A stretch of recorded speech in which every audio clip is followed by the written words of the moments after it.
پښتونه پالمه دی د یو اخلاق په ځان کې مه پیدا کوئ ځکه شیطان چې تاسو دپاره پټ نه په ښکاره دښمن دی او داسې دښمن دی ابن کثیر د پښتنو په اصطلاح اوس په پښتو ولاړه ځکه پښتو کې هلته غیرت و چې اسلام و غیرت اسلام کې ده چې اسلام کمزوری شو غیرت کار خود به خود ختمېږي په مخکېنیو پښتنو کې که چا پلار چا پورې ویلی وی او د سر نه یې نفس پټکای لوېدلی وی بیا یې په جوړو په مرکو کې څه کېده لکه نن چې د مرګ جوړه کېږي هلته به د یو سپین ږیري د سر تورېدل داسې جوړې کېدې چې ما پلار یې سر تور کړی د هغه یې بېعزتي کړې ده او که خدای مه کړه خدای مه کړه خدای مه کړه داسې پېښه وای چېرې چې د چا د پلار نه چا جامې ایستلې وای نو په پښتانه کې چې یو وارې غیرت وو بیا مرګ یې سړی بیا نه کړې بیا جوړه نه وه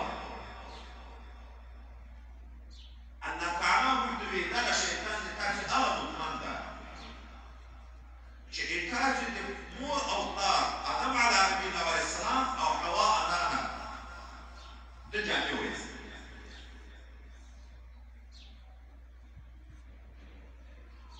د الله فرموده وه دوی په جنت کې هر ځای کې چې اوسېږئ واوسېږئ هر څه چې خورئ وخورئ خو د امتحان دپاره دې وشي نو منې کړه چې هغه منې کړه الله په رحمت منې کړه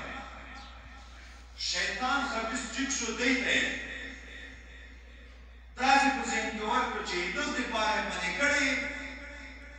که ته هغه دانه وخورې بیا د هغې په جنت کې جنت نعمتونه خو ولیده جنت یې ولید که ویې خورې همیش به یې که ونه خورې بیا جنت ته دې باسي یا دا چې هغه وخورې همیش ته ژوندی که یې ونه خورې ګورې یوه طرف ته د الله حکم بل طرف ته د شیطان وسواس لکه دا نه وي چې موږ خطا کړي وي خو د الله مقرر و او د دغه نه مخکې چېرې تجربه آدم علیه السلام نه وه کړې مخکې زندګي کې د الله د حکم خلاف عمل یې چېرې نه و لیدلی او د الله د رحمت په کور کې په جنت کې په قسم ورته وایي چې زه یې تاسې لپاره خیرخوا یم په قسم ورته وایي چې زه یې تاسې لپاره خیرخوا یم شفقت در باندې کوم چې دا خبر درته کوم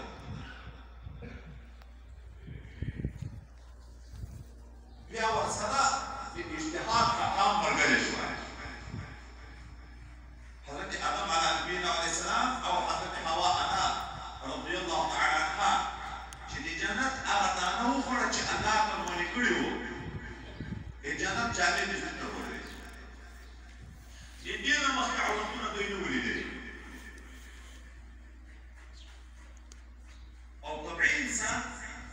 چې بیا ما ته ویلي چې اسلام په چا کې وي هغه دې شرمېږي چې د عورت بل څوک ویني د جنت په پاڼه یې شروع وکړه چې جنت د ونه نه پاڼې وشکي او خپل عورتونه په پټ کړي دا نمونه کې حکمت الهي دا و موږ اولاده یې پوه کړي